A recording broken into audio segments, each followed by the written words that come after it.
Hello students, welcome to the class. हम बात कर रहे थे सेट थ्योरी की एप्लीकेशंस की। हमने दो एलिमेंट्स के दो सेट्स की बात की थी कि आपके पास अगर दो सेट्स हैं ए और बी तो हम किस तरीके से ये एप्लीकेशंस को यूज करते हैं।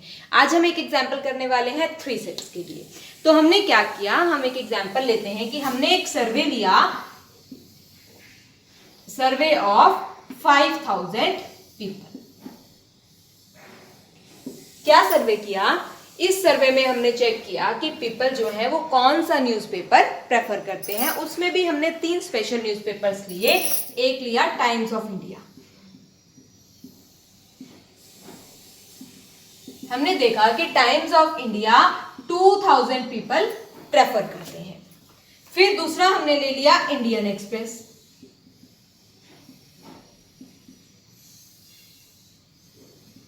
इंडियन एक्सप्रेस पसंद करने वाले आपके पास पीपल थे 2500। तीसरा हमने लिया the Tribune. The Tribune read करने वाले हमारे पास निकले 1000 पीपल। ठीक है, हमने एक सर्वे किया 5000 पीपल का। उसमें हमने चेक किया कि इन 3 न्यूज़पेपर्स में से कौन से पीपल कौन सा न्यूज़पेपर पढ़ना पसंद करते हैं। हमने ये देखा कि कौन से हैं जो times of India plus Indian express पसंद करते हैं, दोनों ही पढ़ते हैं। हमारे पास वो आ गए 500 पीपल। फिर हमने चेक किया कि times of India and the Tribune कितने पढ़ते हैं हमारे पास, वो हमारे पास आ गए 300।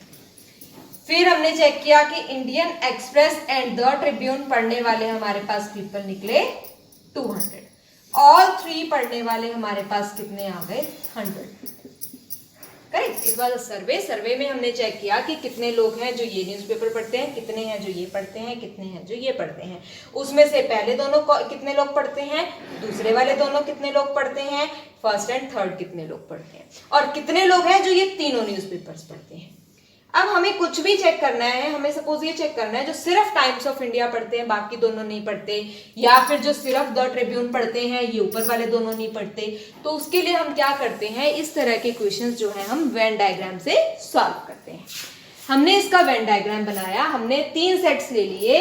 एक सेट ए है, इस सेट में वो पीपल हैं जो टाइम्स ऑफ इंडिया पढ़ते हैं। करेक्ट। एक सेट हमारे पास ये है डी, इस सेट में वो पीपल हैं जो आपके पास इंडियन एक्सप्रेस पढ़ते हैं। एक सेट आया सी, इस सी सेट में वो पीपल हैं जो द ट्रिब्यून पढ़ते हैं। करेक्ट। अब इसके अंदर हम क्या करते हैं, हम नंबर ऑफ पीपल मेंशन करते हैं हर पार्ट के अंदर। अब ये वाला जो पार्ट है ये तीनों सेट का कॉमन पार्ट है। ये वाला पार्ट ये ए में भी है, ये बी में भी है और ये सी में भी है। तो तीनों पढ़ने वाले कितने थे हमारे पास, 100 पीपल थे। तो यहां पे कितने पीपल आ गए इस सेट में, इस सेट में आपके पास आ गए 100 पीपल। अब ये वाला बात करते हैं। ये वाले में क्या है, टाइम्स ऑफ इंडिया और इंडियन एक्सप्रेस पढ़ने वाले। टाइम्स ऑफ इंडिया और इंडियन एक्सप्रेस पढ़ने वाले टोटल थे 500। 500 में से 100 हमारे पास पीपल यहां आ गए, तो यहां कितने रह जाएंगे, 400 टोटल हो गए ना 500 पीपल। अब ऐसे ही ये वाला चेक करते हैं। इस वाली साइड में क्या होगा, इसमें वो पीपल आएंगे जो इंडियन एक्सप्रेस पढ़ते हैं और वो आएंगे जो टाइम्स द ट्रिब्यून पढ़ते हैं। इंडियन एक्सप्रेस और द ट्रिब्यून, इंडियन एक्सप्रेस और द ट्रिब्यून पढ़ने वाले कितने थे, 200 थे। 200 में से 100 ही आ गए, तो यहाँ कितने आ गए आपके पास 100 पीपल। अब ये तीसरा वाला निकालते हैं। तीसरा क्या है, ये टाइम्स ऑफ इंडिया और द ट्रिब्यून का कॉमन पार्ट है। टाइम्स ऑफ इंडिया और द ट्रिब्यून का कॉमन पार्ट जो था वो ये था। Times of India and the Tribune क्या है, 300। 300 में से 100 यहां आ चुके हैं, तो यहां कितने रह गए, 200। अब इस वाले बड़े सेट पे चलते हैं। टाइम्स ऑफ इंडिया पढ़ने वाले थे हमारे पास 2000। 2000 में से 400 और 2 600 और 1 700 आपके पास पीपल यहां पर आ चुके हैं। तो ये कितने रह गए, 1300। ऐसे ही इंडियन एक्सप्रेस की बात करते हैं। इंडियन एक्सप्रेस पढ़ने वाले आपके पास थे 2500। कितने यहां पर आ चुके हैं, 400 500 और 600। कितने थे, 2500। कितने रह गए, 1900। ठीक है। ऐसे ही तीसरे पे चलते हैं। द ट्रिब्यून पढ़ने वाले हमारे पास 1000 लोग थे, 400 यहाँ आ गए, तो यहाँ कितने रह गए? 600। ठीक है, तो इस तरीके से हमने ये एक इसका वेन डायग्राम बना दिया। हर एक सेट के अंदर हमने एलिमेंट्स लिख दिए। अब देखते हैं सपोज हमें क्या निकालना हो सकता है। हमें ये निकालना है कि read Times of India but not the other two. Read Times of India but not Indian Express and the Tribune. सिर्फ टाइम्स ऑफ इंडिया पढ़ते हैं, इंडियन एक्सप्रेस या द ट्रिब्यून नहीं पढ़ते। तो वो हमारे पास कितने पीपल आएंगे? वो हमारे पास यहाँ पर कितने आ जाएंगे? टाइम्स ऑफ इंडिया पढ़ते हैं, इंडियन एक्सप्रेस या द ट्रिब्यून नहीं पढ़ते। तो सिर्फ ये वाले सेट के, क्योंकि इसमें इधर के कॉमन आ गए, इसमें इधर के कॉमन आ गए, तो कितने आ गए आपके पास? 1300। अब सपोज हमें निकालना हो सकता है कि कितने लोग हैं जो सारे न्यूज़पेपर्स पढ़ते हैं। जरूरी तो नहीं है ना कि 5000 के 5000 न्यूज़पेपर पढ़ते हो, कुछ ऐसे भी हो सकते हैं जो इनमें से तीनों में से कोई नहीं पढ़ते। तो हमने चेक किया कि कितने लोग हैं जो टोटल आपके पास न्यूज़पेपर पढ़ते हैं। यहाँ पर हमारे पास कितने आए? 1300, 14, 16 और 4, 2000, 2000 और ये आपके पास 2000, 4600। तो ये 4600 पीपल हैं जो आपके पास यहाँ पर आ रहे हैं, जो हमने स्टडी किया न्यूज़पेपर पढ़ते हैं। 4600 न्यूज़पेपर पढ़ते हैं, तो इसमें से कितने लोग बचे जो आपके पास कोई भी न्यूज़पेपर नहीं पढ़ते? वो आपके पास कितने आ गए? 400। तो 400 ऐसे हैं जो इन तीनों में से कोई भी नहीं पढ़ते।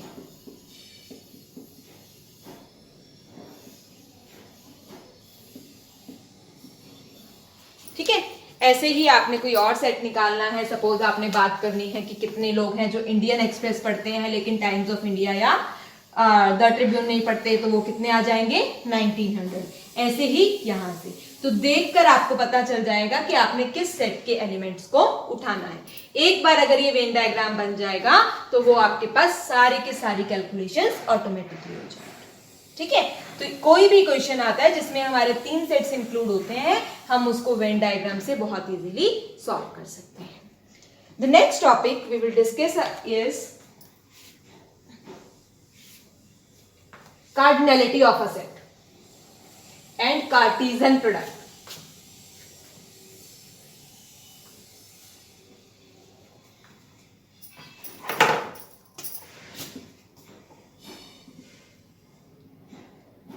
Cardinality means number of elements.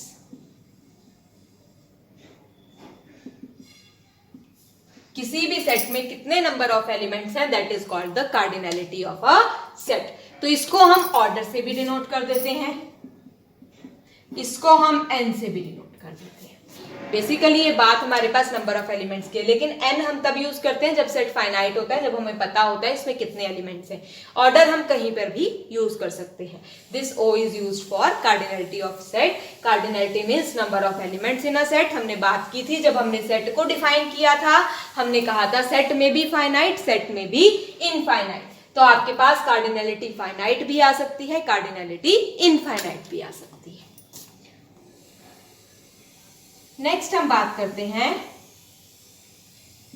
Ordered pair या कार्टेशियन प्रोडक्ट की।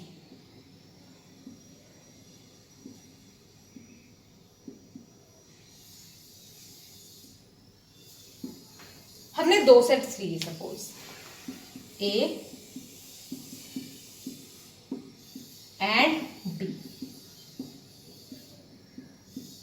ठीक है, एक ऑर्डर्ड पेयर की बात करनी है। पेयर का मतलब आपके पास कम से कम 2 एलिमेंट्स होने चाहिए।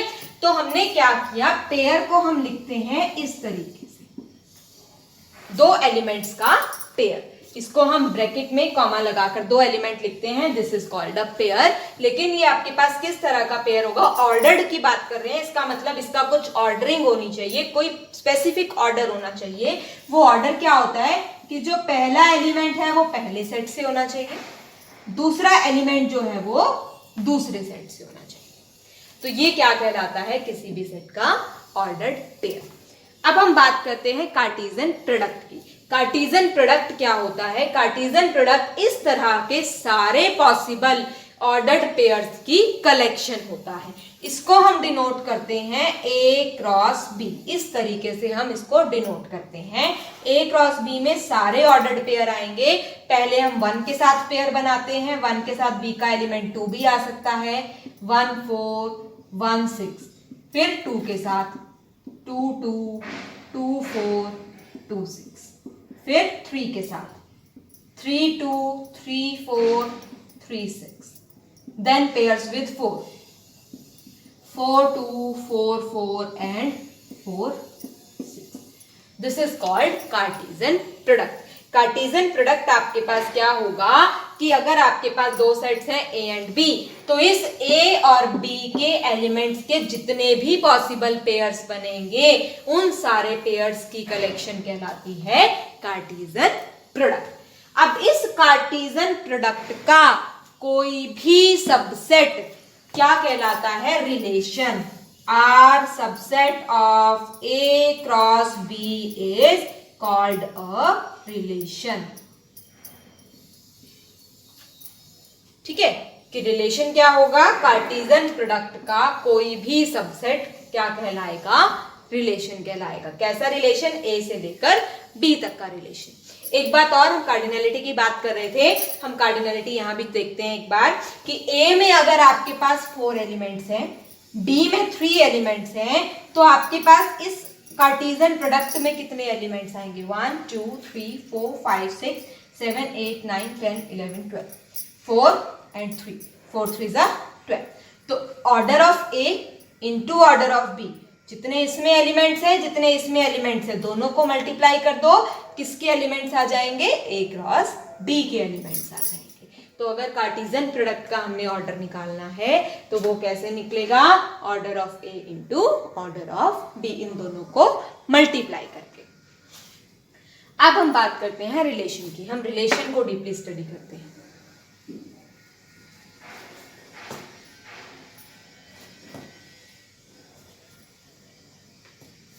Types of relation.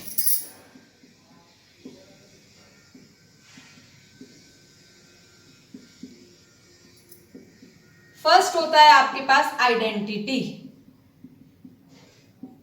Identity relation के लिए हमें क्या चाहिए होता है? आइडेंटिटी रिलेशन के लिए हमें एक सेट से उसी सेट तक रिलेशन चाहिए कि A सेट से लेकर A सेट तक रिलेशन होना चाहिए। R should be a subset of A cross A। कैसा होना चाहिए? आइडेंटिटी में हम कहते हैं अगर कोई भी पेयर एक्स वाई आर में है तो आपके पास x इक्वल टू वाई होना चाहिए। x भी A का एलिमेंट है, y भी A का एलिमेंट है, तो x और y होना चाहिए। जैसे कि हमने सेट लिया था A को, हमने लिया था 1 2 3 4, तो इस पे जो आइडेंटिटी रिलेशन होगा वो क्या होगा? 1 related with 1, 2 related with 2, 3 related with 3, 4 related with 4. So this is called the identity relation. Correct? Second हमने बात करनी है सेकेंड टाइप ऑफ रिलेशन की, वो है यूनिवर्सल। यूनिवर्सल रिलेशन क्या होगा? रिलेशन अगर पूरा का पूरा A क्रॉस B है तो हम उसको कहते हैं यूनिवर्सल। ठीक है, पूरा का पूरा सेट अगर A cross B he relation हो तो वो क्या कहलाता है? Universal relation. वाइड रिलेशन, अगर R एम्प्टी हो जाए, रिलेशन हमने क्या कहा? रिलेशन को हमने कहा कि इस तरह के सेट का कार्टेशियन प्रोडक्ट का सबसेट है, और सबसेट जो है वो एम्प्टी सेट ऑलवेज एक सबसेट होता है, हर सेट का सबसेट होता है। तो this can also be a relation. अगर ये एम्प्टी है हम रिलेशन को क्या कह देंगे? The relation is wide. Next हम बात करते हैं रिफ्लेक्सिव। रिफ्लेक्सिव रिलेशन क्या होता है? अगर हम बात कर रहे हैं relation is from A to A, ये कंडीशन यही है कि अगर आपके पास x x R में है, for all x belongs to A, तो हम रिलेशन को कहेंगे रिफ्लेक्सिव। कि ए के हर एलिमेंट के लिए वो एलिमेंट का पेयर अपने आप के साथ आर में होना चाहिए। अब आप कहोगे फिर इसमें और आइडेंटिटी में क्या फर्क है? आइडेंटिटी रिलेशन में तो सिर्फ ये 4 पार्ट है, लेकिन अगर मुझे यहाँ पर कोई रिफ्लेक्सिव रिलेशन चाहिए तो उसमें ये चारों तो आने ही चाहिए। 1 is related with 1, 2 related with 2, 3 related with 3, 4 related with 4, 1 related with 3, 1 related with 4, 2 related with 4। तो ये इस तरह के भी पेयर्स आ सकते हैं रिफ्लेक्सिव रिलेशन में। रिफ्लेक्सिव में जरूरी नहीं है कि आइडेंटिटी वाले ये ही एलिमेंट्स आए, उसमें और रिलेशन भी और पार्ट्स भी और ऑर्डर्ड पेयर्स भी आ सकते हैं। तो रिफ्लेक्सिव में क्या होगा, ए के हर एलिमेंट के लिए वो एलिमेंट अपने आप से रिलेटेड होना चाहिए। दैट मीन्स 1 1 से रिलेटेड, 2 2 से रिलेटेड। पेयर का मतलब क्या है? अगर हम कह रहे हैं कि एक pair A B pair R में है, हम इसको ऐसे भी लिख देते हैं A is related with B. हम इसको ऐसे भी लिख देते हैं A is related with B, tilde के सिंबल के साथ। तो ये आपके पास रिलेशन के मेथड्स होते हैं लिखने के, कि हम ए बी पेयर आर में लिखें या हम ए आर बी लिख दें, यानी A R related with B. R जो है वो रिलेशन है, जो भी रिलेशन हो, A is related with B हम ऐसे भी लिख देते हैं। ठीक है, तो आपके पास रिफ्लेक्सिव रिलेशन कब होगा? जब हर एलिमेंट अपने आप से रिलेटेड हो, यानी कि 1 1 pair, 2 2 pair, 3 3 pair, 4 4 pair relation में आना चाहिए। नेक्स्ट हमारे पास आता है सिमेट्रिक एंड ट्रांजिटिव।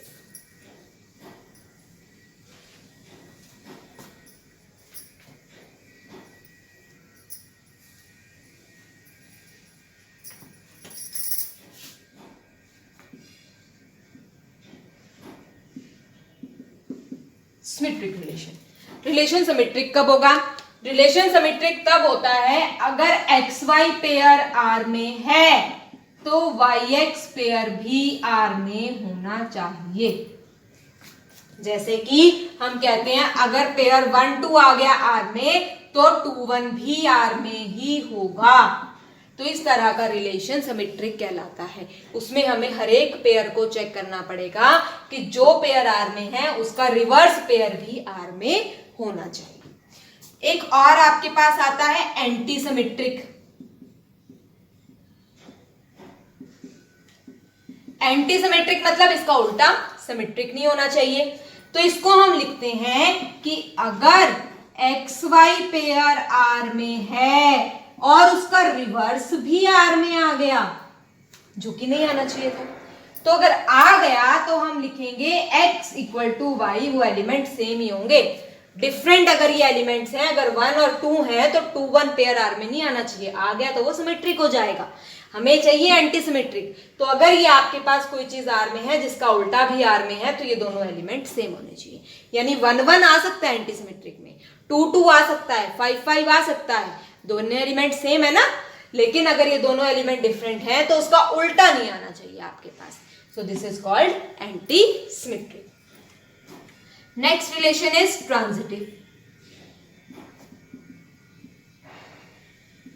ट्रांजिटिव क्या कहता है? ट्रांजिटिव कहता है अगर एक्स वाई से रिलेटेड है, यानी कि एक्स वाई पेयर आर में आ रहा है, वाई जेड से रिलेटेड है, वाई जेड पेयर भी आर में आ रहा है, तो एक्स जेड पेयर भी आर में आना चाहिए। अगर एक्स वाई से रिलेटेड है, वाई जेड से रिलेटेड है, तो एक्स जेड भी आर में आना चाहिए। अभी हम इसके एग्जांपल्स भी करेंगे तो आपको पता लग जाएगा हम कैसे चेक करते हैं कि रिलेशन ट्रांजिटिव है या नहीं। एक और आपके पास आता है inverse relation.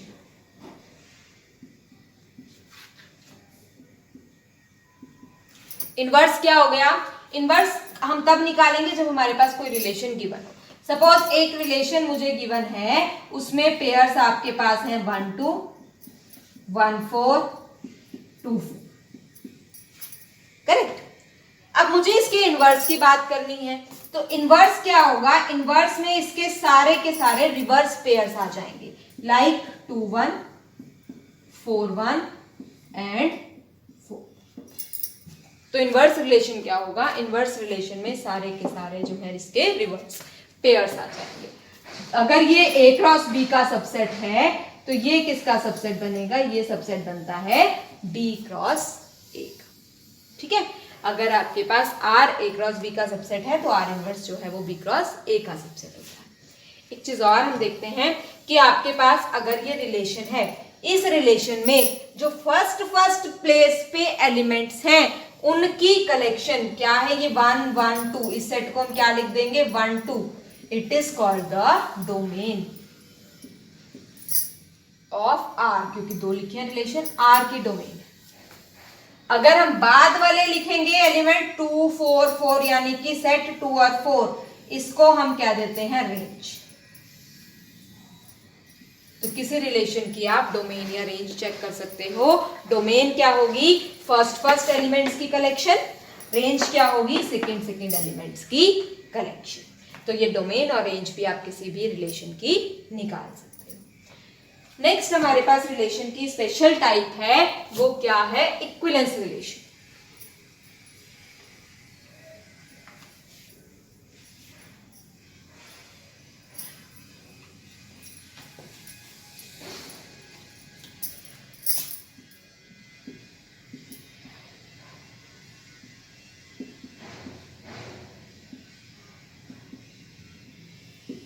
What is equivalence relation? Equivalence relation आपके पास होता है जो तीन प्रॉपर्टीज सेटिस्फाई करे। First reflexive, second symmetric, third transitive. तो वो रिलेशन जो इन तीन प्रॉपर्टीज को सेटिस्फाई करे that is called equivalence relation. ठीक है, एग्जाम्पल के लिए हमने एक रिलेशन लिया कि R is a relation on Z। Z means set of integers such that A B से रिलेटेड कब होगा, A and B are related अगर A माइनस B इवन हो जाए। जिन नंबर्स का डिफरेंस इवन है वो नंबर आपके पास एक दूसरे से रिलेटेड होंगे। जैसे कि मैंने लिया 1 और 3, क्या 1 और 3 आपस में रिलेटेड होंगे? इनका डिफरेंस कितना है, 1 माइनस 3, क्योंकि A माइनस बी लेना -2 इज ऑल्सो इवन। तो इसका मतलब ये आपके पास इस रिलेशन में आ जाएगा, 1 3 पेयर इस R में आ जाएगा। ऐसे ही 2 6 6 2, तो इस तरह के पेयर सब R में आएंगे। तो अब हमने चेक करना है क्या ये इन तीन प्रॉपर्टीज को सेटिस्फाई करता है। चेक करते हैं। रिफ्लेक्सिव होने के लिए हर एक एलिमेंट अपने आप से रिलेटेड होना जरूरी है। तो कोई एलिमेंट सपोज A मैंने उठा लिया इंटीजर, तो A का A के साथ डिफरेंस कितना है, 0। 0 को हम कैसा नंबर लेते हैं, इवन नंबर। इसका मतलब A से रिलेटेड हो गया, हर एलिमेंट अपने आप से रिलेटेड हो गया। तो इसका मतलब रिलेशन कैसा हो गया, रिफ्लेक्सिव हो गया। दूसरी बात करते हैं सिमेट्रिक रिलेशन, सिमेट्रिक है या नहीं। तो चेक करते हैं, हमने सपोज इसके अंदर से कोई पेयर उठा लिया, A और B जो है वो आपस में रिलेटेड है। हमने चेक करना है क्या BA भी इस रिलेशन में आ रहा है, क्या BA पेयर भी इसके अंदर आएगा। अगर A और B रिलेटेड है तो A माइनस B इवन हो गया। अगर A minus B even number है तो B माइनस A भी तो इवन होगा। A माइनस B अगर 2 आता है तो B माइनस A माइनस 2 होगा। अगर ये 8 आता है तो B माइनस A माइनस 8 हो जाएगा। तो अगर 8 इवन है तो माइनस 8 भी तो इवन है। D माइनस A भी तो हमेशा इवन आएगा अगर A माइनस B इवन आएगा तो इसका मतलब अगर ये नंबर इवन है तो B भी A से रिलेटेड हो जाएगा। ठीक है, अगर A B से रिलेटेड है then B is also related with A। Third property हमारी क्या है, ट्रांजिटिव। अब चेक करते हैं क्या ये रिलेशन ट्रांजिटिव है या नहीं है। तो उसके लिए हमने क्या किया, हमें लेना होता है ट्रांजिटिव के लिए A is related to B and B is related to C। Check करना है A और C आपस में रिलेटेड है या नहीं। तो कैसे चेक करेंगे, A B से रिलेटेड है तो इसका मतलब हमें दिया हुआ है A माइनस B इवन है। B रिलेटेड विद C दिया हुआ है तो B माइनस C भी इवन है। इवन और इवन नंबर का सम ऑलवेज इवन होता है। तो इन दोनों को ऐड करते हैं, A minus B plus B minus C। ये कैसा हो जाएगा, इवन हो जाएगा। और इनका सम कितना होगा, माइनस बी और प्लस बी हो जाएगा 0। कितना आ गया, a minus C, this is even. अगर a माइनस सी इवन है तो a किससे रिलेटेड हो गया, c से रिलेटेड हो गया। ठीक है, तो अगर a b से रिलेटेड था, b c से रिलेटेड था, तो a c से रिलेटेड हो गया।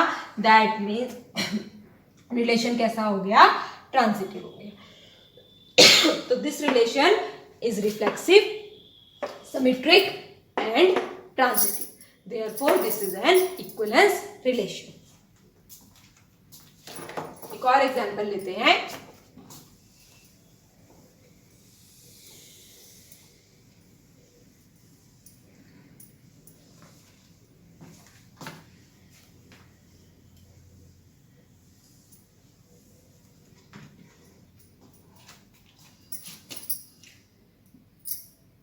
R is a relation on N. N means set of natural numbers. कैसा natural relation on N cross N? N के पेयर्स के ऊपर ये रिलेशन है। पेयर्स में इस टाइप के रिलेशन आएंगे। किस टाइप के एलिमेंट्स आएंगे, ए बी टाइप के pairs. A B is related with C D if AD into B plus C is equal to BC into A plus B। ठीक है, मैंने क्या लिखा, AD और ये B plus C का सम किसके इक्वल होना चाहिए, BC। पहले यहाँ पे इनका सम है, इधर इनकी प्रोडक्ट आ गई, इधर प्रोडक्ट है, इधर इनका सम आ गया। ठीक है, तो अगर ये कंडीशन सेटिस्फाई होती है तो ये दो पेयर आपस में रिलेटेड हो जाएंगे। अब चेक करते हैं क्या कोई भी पेयर अपने आप से रिलेटेड है या नहीं। A B into B plus A. ठीक है, अब ए बी लिखो या बी ए लिखो एक ही बात है। ठीक है, कि ए बी लिख रहे हो या बी ए लिख रहे हो एक ही बात है आपके पास। अब आप बी प्लस ए लिख रहे हो या ए प्लस बी लिख रहे हो वो भी सेम बात है। भैया आप 2 प्लस 3 लिखो या 3 प्लस 2 लिखो सेम थिंग है। 2 इंटू 3 लिखो या 3 इंटू 2 लिखो एक ही बात है। अब चेक करते हैं, देखो यहाँ पे क्या होना चाहिए था, जिन दो का यहाँ सम है वहां इनकी प्रोडक्ट है, जो ये सम है यहाँ प्रोडक्ट आ गई, जो ये प्रोडक्ट है वही यहाँ पे सम है, यहाँ की प्रोडक्ट यहाँ का सम आ गई। अगर ये टर्म इक्वल है तो क्या होना चाहिए, ए और बी आपस में सी डी से रिलेटेड होना चाहिए। ए बी मतलब ये और ये फर्स्ट पार्ट उठाना है। ठीक है, तो ये और ये फर्स्ट पार्ट उठा लो, A B is related with C D. क्या होगा, ये बाद वाला और ये बाद वाला ऐसे उठाना है, ये और ये ऐसे उठाना है, तो ये पेयर क्या बन गया, तो ए बी से रिलेटेड हो गया। ठीक है, हमने इसी हिसाब से लिखा ना कि ए बी और सी डी का रिलेशन लिखना था, तो ए बी कैसे आ रहे थे, ये फर्स्ट वाले एलिमेंट्स, ये हमने फर्स्ट वाले लिख लिए। सी डी कैसे आ रहा था, ये सी है तो यहाँ पे डी है, तो ये सी हो गया तो ये डी हो गया, इसकी जगह क्या आ गया, ए बी से रिलेटेड हो गया। सेकेंड टर्म बात करते हैं कि अगर A B is related with C D तो सी डी भी तो ए बी से रिलेटेड होना चाहिए। ये दोनों एक दूसरे से रिलेटेड होने चाहिए तभी ये सिमेट्रिक आएगा। अब देखो हमने मान लिया कि ये आपके पास रिलेटेड है, A D into B plus C is equal to B C into A plus D. ठीक है, क्या करते हैं हम इनको उल्टा लिख देते हैं कि ये टर्म इधर लिख लेते हैं, ये वाली टर्म उधर लिख देते हैं। B C into A plus D is equal to A D into B plus. ठीक है, एक काम और करते हैं, इन सबको उल्टा उल्टा लिख देते हैं। जैसे बी सी को लिख दिया सी बी, ए प्लस डी को लिख दिया डी प्लस ए डी को लिख दिया डी ए, बी प्लस सी को लिख दिया सी प्लस बी। अब देखो क्या क्या पेयर्स हैं। हमने पहले क्या उठाना था, पहले वाले दोनों C D is related with ये ए बी, ऐसे उठाया था, ये क्या हो गया। अब एक चीज और चेक करनी थी, क्या थी ये कंडीशन, अगर यहाँ पे प्रोडक्ट है यहाँ पे सम है, यहाँ पे सी बी का प्रोडक्ट है यहाँ सी प्लस बी है, यहाँ B प्लस सी है तो यहाँ BC है, तो यहाँ D प्लस ए है तो यहाँ DA है। तो ये कंडीशन यही वाली बन गई, ये कंडीशन यही वाली है, तो हमने इसको वापस लिख दिया कि AB is related with CD। यहाँ क्या बन गया, CD is related with AB। ठीक है, तो ये आपके पास सिमेट्रिक भी हो गया। थर्ड कंडीशन चेक करते हैं। थर्ड क्या है, ट्रांजिटिव। ट्रांजिटिव के लिए क्या करना था कि अगर AB जो है वो CD से रिलेट हो जाए और CD जो है वो EF से रिलेट हो जाए, तो AB और EF को रिलेट करना है। देखो भी कैसे करते हैं। पहले ये रिलेशन है, ये कंडीशन लिखते हैं, AD into B plus C is equal to BC into A plus D. इसको हम चेंज करते हैं थोड़ा सा। क्या करते हैं, ये टर्म इधर डिनोमिनेटर में ले जाते हैं, ये इधर डिनोमिनेटर में ले आते हैं, ला सकते हैं। क्रॉस मल्टीप्लीकेशन करते हैं जैसे, तो वही चीज यहां पर है, B plus C upon BC is equal to A plus D upon AD। Correct. इसको अलग अलग करेंगे, B by BC is 1 by C plus 1 by B is equal to 1 by D plus 1 by A। एक condition तो ये आ गई। ठीक है, अब ऐसे ही दूसरी कंडीशन निकालते हैं, CD और EF वाली।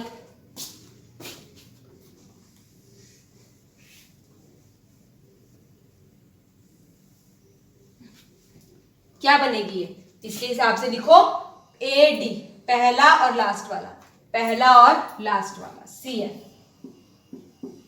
B प्लस C बीच वाले दोनों का सम, D और E, D प्लस E। अब क्या करना है, इन दोनों की प्रोडक्ट DE, इन दोनों का सम C प्लस। ठीक है, पहले की तरह ही प्रोडक्ट वाली टर्म को डिनोमिनेटर में ले जाते हैं, D plus E upon DE, C plus F upon CF। तो ये 1 plus E plus 1 by D is equal to 1 plus F plus 1 by C आ गया। इन दोनों को हमने क्या किया, ऐड कर दिया। इन दोनों को क्या बना, 1 by C plus 1 by B plus 1 by E plus 1 by D। Left side left में ऐड कर दी, राइट साइड राइट में ऐड कर देते हैं, 1 by D plus 1 by A, 1 by F plus 1 by C। ठीक है, अब C वाली और D वाली टर्म दोनों साइड है, एक बार 1 बाय C दोनों साइड से सब्ट्रैक्ट कर दो, 0 हो जाएगा। एक बार 1 बाय D दोनों साइड से सब्ट्रैक्ट कर दो, 0 हो जाएगा। तो क्या बचता है, 1 by B plus 1 by E is 1 by A plus 1 by F। फिर से एलसीएम लेते हैं, E plus B upon BE, F plus A upon F। Cross multiply,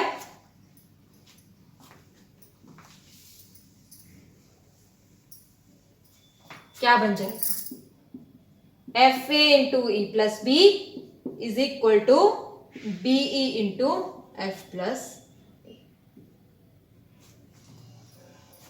ठीक है, इसको चेंज कर लेते हैं, AF into B plus E, EB is equal to, या BE है, B प्लस E ही है तो हम इसे BE ही लिख लेते हैं, F प्लस A है तो इसको हम A प्लस F लिख देते हैं। ठीक है, मैंने पहले भी बताया कि हम क्या कर सकते हैं, F plus A plus F लिख सकते हैं, क्योंकि ये 2 plus 3 is equal to 3 plus 2 होता है। कैसे भी लिख सकते हैं ना, हम इनको आगे पीछे लिख सकते हैं, ऐसे ही 2 इंटू 3 इज 3 इंटू 2, हम आगे पीछे लिख सकते हैं। हमने क्या करना है, हमने अपने हिसाब से चेंज करना था तो हमने इसको चेंज कर दिया। अब क्या लिखना है, अब इससे वापस रिलेशन लिखना है, कैसे, AB। पहले चेक कर लेते हैं, यहाँ पे एडिशन है तो यहाँ इनकी प्रोडक्ट है, यहाँ एडिशन, यहाँ प्रोडक्ट है तो यहाँ एडिशन है, यहाँ पे एडिशन है तो यहाँ प्रोडक्ट है। तो कैसे लिखना था, AB is related with EF, यही चेक करना था। अगर AB CD से रिलेटेड है, CD EF से रिलेटेड है, तो AB भी EF से रिलेटेड होगा। ठीक है, तो this is an equivalence relation. Thank you for now.